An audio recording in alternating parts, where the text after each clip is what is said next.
Coming up next on The Voice of Alabama Politics, a big win for John Cooper. Also, the cannabis lawsuits, they're not frivolous. And Republicans are on the move. Democrats are in a panic. Oh, chick! Hello! Chick! Hot chick! You sit down on the inside. It's all a little confusing. All this and much, much more coming up next on The V.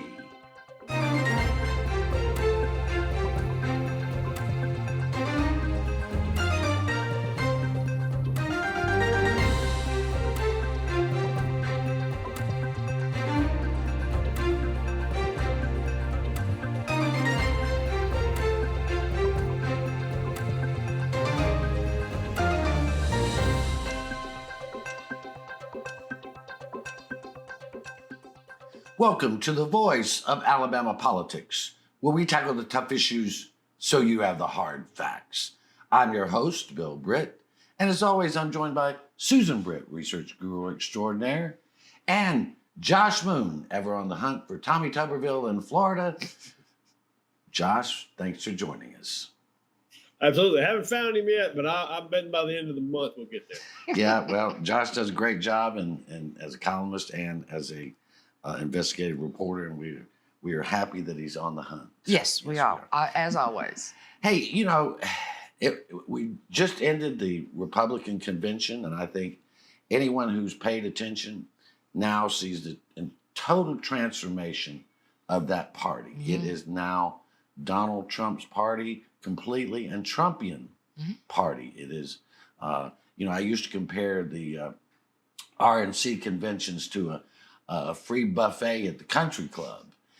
Now it's more like an open mic night at the Dixie Stampede dinner in Branson, Missouri. And I don't mean that derogatory. I mean, it has become a working class, nationalist, populist party, and it has a platform now that reflects that. And the one thing they've got that the Democrats ain't got is unity.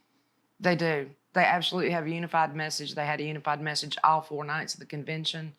Of course, you know, when Hulk Hogan started pulling his shirt, I was wondering if there were any underage children, because that would be considered obscene in my book. But yeah, they seem to be very united, and the Democrats are in absolute free fall turmoil right now.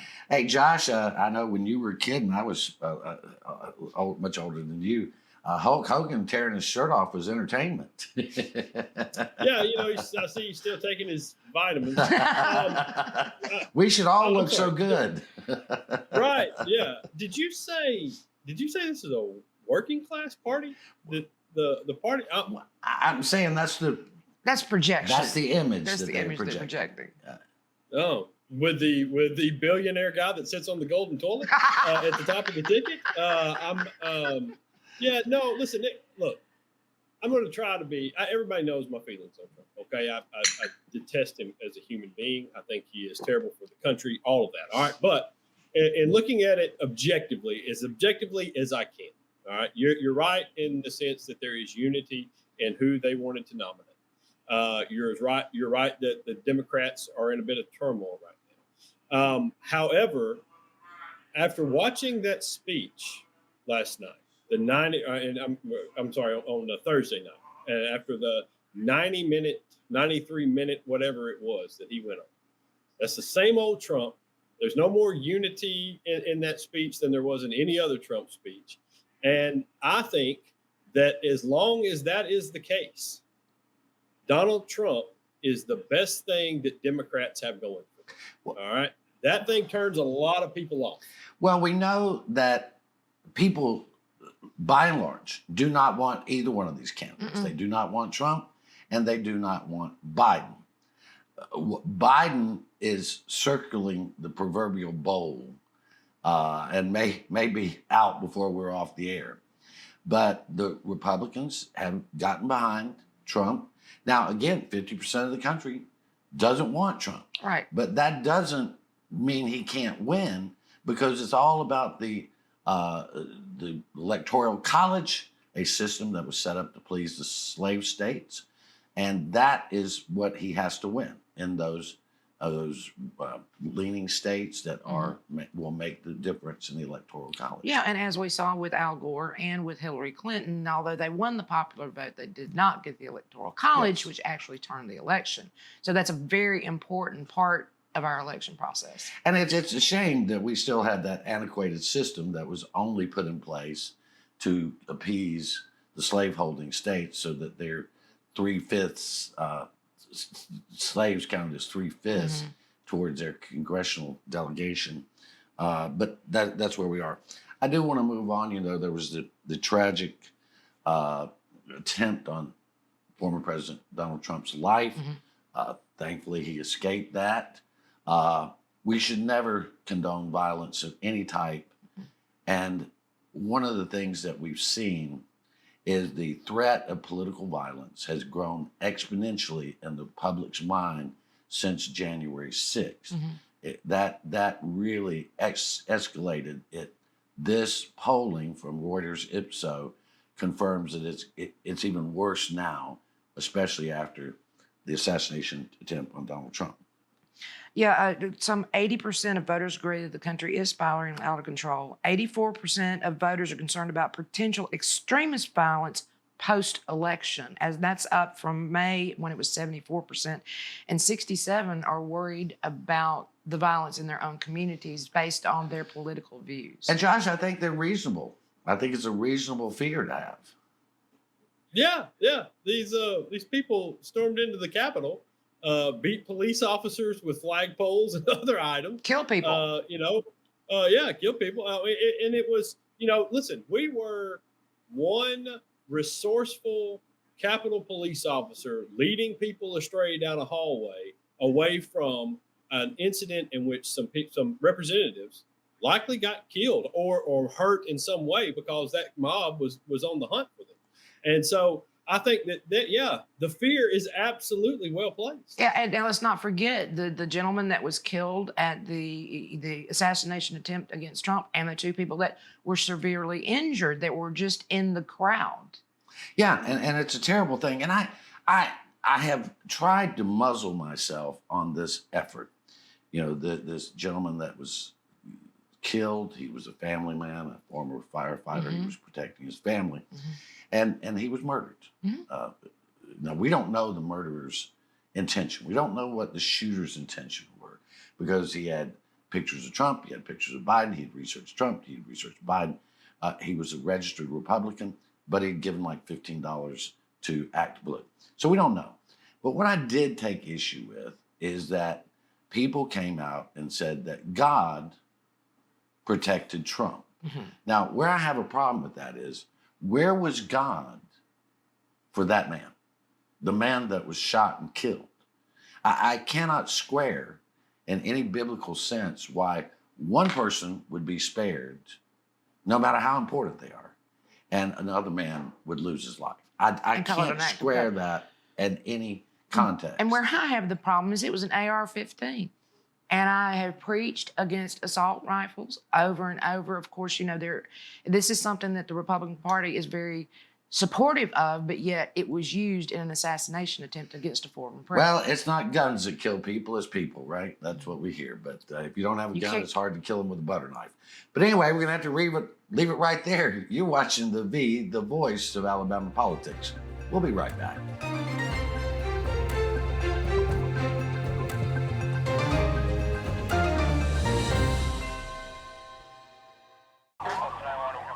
My personal biggest pet peeve is kids who are not properly restrained, whether that be in a booster seat, a car seat, or even a simple seatbelt. Kids, they become projectiles, and it's terrifying. It absolutely breaks my heart to know that something so innocent could be punished so severely. Your children rely on you to be that person that says, no, you need to put your seatbelt on. Your home is your most valuable asset. But what if someone tried to steal it from you? Property fraud is one of the fastest growing areas of fraud in the country today. As a district attorney, I've seen firsthand the devastating effects of property fraud. That's why I'm proud to support the Montgomery County Probate Court's REACT program. REACT is designed to protect your property and to give you peace of mind. By signing up, you'll receive an email notification if a document is filed against your property. This program is a game changer. It has the potential to prevent fraud and protect countless homeowners throughout Montgomery County. So don't wait. Sign up for REACT today and protect your home. Protect your home with REACT. Sign up today.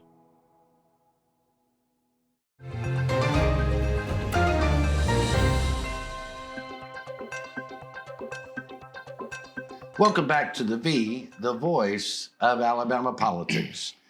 Many people said it couldn't be done, that we could not get the I-10 bridge built. But Susan, with the awarding of $550 million from the United States Department of Transportation, that bridge and the River Bridge and the Bay Bridge project will be completed. And I think it's a great thing. There were so many naysayers and so many people turned against it. But surprisingly, it got turned around. John Cooper got the job done. He That's did. all I've got to say. He absolutely got the job done. And finally, this argument is settled. Finally, we're going to get this needed bridge. It's $550 million. The economic boom from that in that area down there is going to be massive. And the fact that you will not have to sit 2 hours trying to get to the beach or off That'll the help, beach be would be a helpful. great thing. But Josh, Governor Kay Ivey, she was applauded this, as well as Mayor Sandy Stimson, who applauded this effort. And many of our Republican friends in Congress also applauded this effort, even though they voted against the infrastructure bill that led to this financing. So when they celebrated it, it was as if they had never heard of this bill and that the money magically came from the government ferry. Yeah, just the government ferry, I guess otherwise known as Joe Biden. This is all part, listen, all of this cheering, and I've written this a couple times now, all of this cheering about this project, it's a good project, and I will agree with John Cooper. I've taken issue on our very program with some of the things that John Cooper and AlDOT have done. I mean, y'all know my thoughts about Coleman over the years and the interstate. Yeah. So I've taken some issue, but listen, you offer praise where praise is due, and I'll do that. And I think the same should be said from these folks towards President Biden and this plan. A lot of this plan that was approved here, and they, even despite these folks pushing back against it, even despite knowing full well that they were going to use it down the line to attack Biden on inflation numbers that were coming, they still put in these projects in red states. All right. You heard that a lot during the Trump administration, where he wasn't giving stuff to the blue states or whatever, but they still worked with all of these folks, Derek Carl, Palmer, all of our Republican representatives on projects that were important to this state. They kept them in despite those no votes because it aided the people of this state. And now everybody's cheering for it, and rightfully so. And I have to put in there now, remember too, this is the largest federal grant to the state of Alabama in history. Yeah, I mean, and look, this is how government should work. That it's not red governing or blue governing, right, or governing for the red or the blue for Auburn or Alabama, whichever you want to classify the world. It is about the people of the United States of America. It is about their prosperity. These are the projects that government does best, in my opinion. And, because getting someone to build this type of expensive bridge, they're going to have to charge an enormous toll. And this is something government can do. And it should do it in the name of all the people and not just, a partisan way because of doing it. Blue taxpayers pay the same amount of tax as red taxpayers. Yep. As long as you're in the same economic group, If you're a billionaire, you don't pay nearly as much as the rest. No, but I'm just saying, apples to apples. There you go. Hey, but and Josh, you brought it up, and Susan did too. John Cooper, the director of AlDOT, was the man who made this happen against all odds. And for his efforts, as my old grandpap used to say, he was booed, screwed, and tattooed at every corner, at every turn. Even the press releases that came out from all the organizations, not a word about John Cooper. And without John Cooper, this would not have happened. And there were numbers of people in higher political positions that were trying to get him fired over this project. But, you know, I heard from a lot of people after that said that not only is he resilient, you could call him stubborn, but he has tremendous intellect, and he just doesn't stop on something that he believes in. Yeah, and plus he's got really good hair, like me. He does. And you know, no, listen, you're right. I think a lot of times people get carried away, you know, from the outside looking in, and they have a theory on stuff about how this is working or why something's been going. And a lot of times the folks on the inside can't exactly explain to them all of the ins and outs and why they're choosing to take a certain avenue, but they're in those positions for a reason. And, you know, and I'll have to say as well, look, it would have been very easy for Kay Ivey to have bent to a lot of the pressure on this. And you know, I don't praise Kay Ivey a lot, but I'm going to here. I think in this particular case, she stuck by a person who she put into a very important role because she understood what was going on behind the scenes. And I think some acknowledgement of that by folks should come from this, that maybe we don't know everything that's happening behind the scenes in these intricate positions. Yeah, and I think one of the things, Susan, this I think is very important. I think Governor Ivey understands this because she's been counted out so many times in her political career. And she has been one that has been down, that has been ridiculed, and she came back.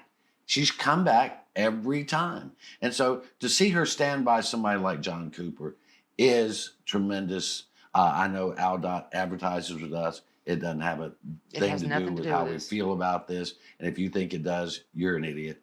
But anyway, there you go. But also, she understands Alabama's infrastructure has to, I mean, I'll go all the way back to the gas tax.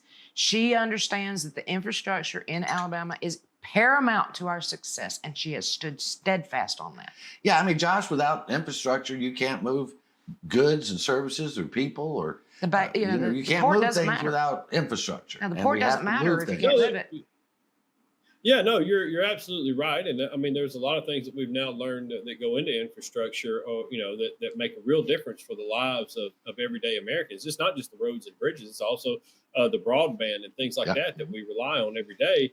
And listen, what happened with ARPA and the funds that were available to states like Alabama through the Biden administration is going to fundamentally change the lives of a lot of people over the course of generations. And that should always be acknowledged, no matter what side of the aisle you're on. That it was a comprehensive plan that many the last president tried to get done. Yeah, well, I have a comprehensive plan for that bridge. We ought to name it the John Cooper Bridge. I think you're right. But we'll leave it right there. You're watching the voice of Alabama politics. We'll be right back.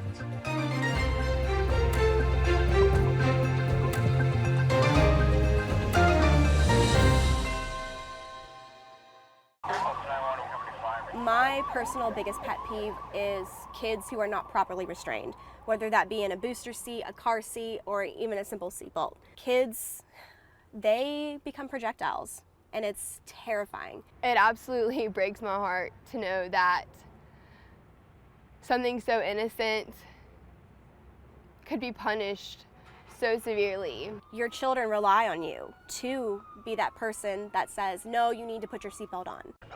125.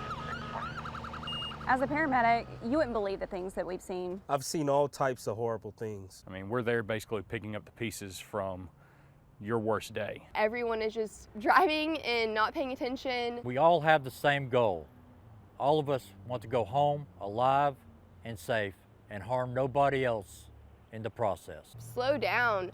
Be careful. Care about the other people on the road. Don't be the reason that someone else doesn't go home tonight.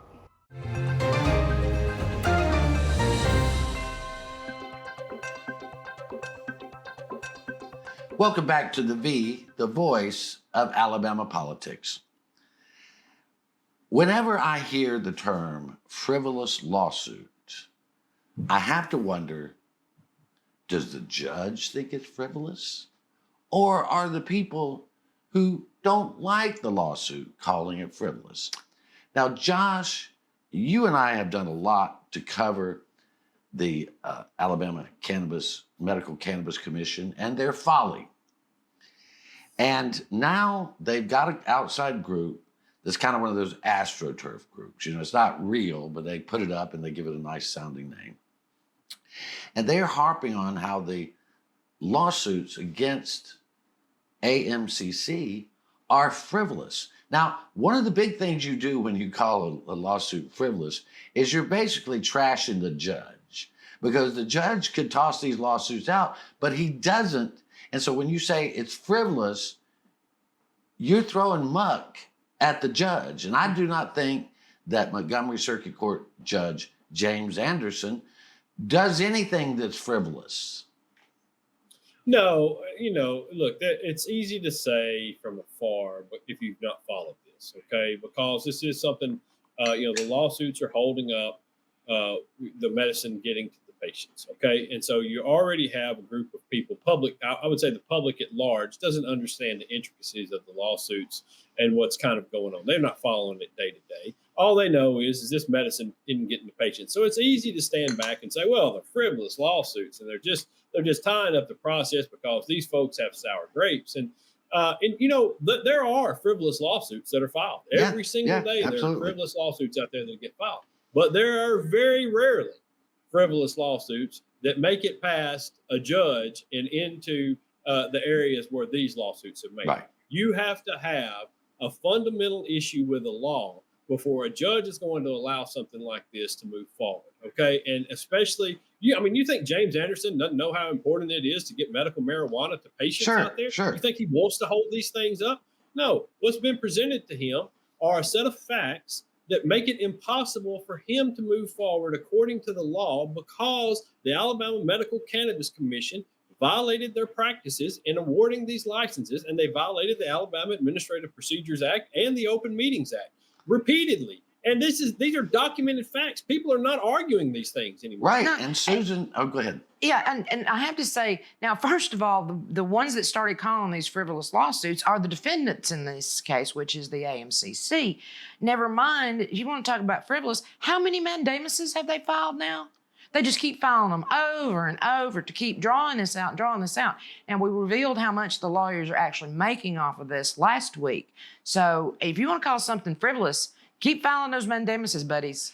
Well, and the thing is they admitted on at least 2 occasions that they did it wrong because they stopped the process, right? At least one time, and they did a complete redo. So they've admitted that they did wrong. What they can't admit is why they did wrong and how they're going to fix it. Well, yeah. Well, look, here's the problem. Okay, is you're 1,000% right. All right, they have admitted that they did wrong. What they have failed to do, because it opens them up for some exposure, I believe, is they failed to go back and correct the original wrongs that were there that gave certain companies an advantage. Now, I don't know why those companies got an advantage, but they got one, and it's pretty clearly documented at this point. But to go back and say that they gave them this, I think opens them up for more litigation down the road. And so they have been hesitant to do that. So in that regard, they've allowed this to go forward, and they continue to make the same mistakes because it's based on bad information at the start or a bad procedure at the start, and they can't move forward with it. And that's what Judge Anderson keeps telling them. You're going to have to fix this at some point. Well, and look, you know, there's been resistance to these depositions to try to get to the issues at hand. I think if they could at least depose the lawyers, Jason Aday, who is the one who opened up the portal supposedly for a friend. Correct. That's what we hear. And then opened it up for other people, but not all people. And that's sort of the poison where this tree of nonsense grew from. And so at least him and some of the other lawyers. Will Webster, of course. Could we not just depose them, or they'd be deposed, and leave the commissioners out of it? I don't know. I don't know. I don't know that you can do that because I don't think you'll get the entire story if you just oppose those two. Because there were machinations going on within the commission itself as this was going on, as well as some outside forces that were trying to influence the commission. I tend to think the commission has been kept in the dark, but we're going to move on here. It's really something to be proud of in one sense and to be ashamed of in another is that the U.S. Department of Interior has chosen a number of sites around the country for historical preservation, which means they'll keep them up. Mm-hmm. They will go into a national register and the part of the World Heritage. And so we have the Dexter Avenue King Memorial Baptist Church, Bethel Baptist Church in Birmingham, U.S. 16th Street Baptist Church in Birmingham, Edmund Pettit's Bridge in Selma, and the Greyhound Bus Terminal in Anniston, Susan. All sites of the civil rights movement and also spots that make Alabama look rather mean and foolish. But it would be good to get them on this historical register. It'd be great to get them on this historical register because they will be maintained so that we, unlike some people right now, I think it's important that we remember our history, good or bad. I mean, that was a bad part of Alabama history, but it also was the birthplace of the civil rights movement, which became a good thing. So these are very, very important for us to preserve, in my belief. And Josh, these are important historical sites. And I think sometimes people forget that what happened at the Greyhound Bus Terminal in Anniston was so horrific. Oh yeah, absolutely it was. There was a similar incident that happened at the bus terminal in Montgomery as well. But the one in Anniston was absolutely horrific. I wish there was also something that could be done with the Rosa Parks arrest. I know they have that little spot on the corner in Montgomery and some other things, but that really touched off the entire civil rights movement at that point. And so, I wish there was something to be done to that. But these sites are absolutely, they're so important to the history of the country and the history of our state. And I hope they all end up landing on that list. Well, I do too. All right, we're going to have to leave it right there. You've been watching the voice of Alabama politics. You watch us because we watch them.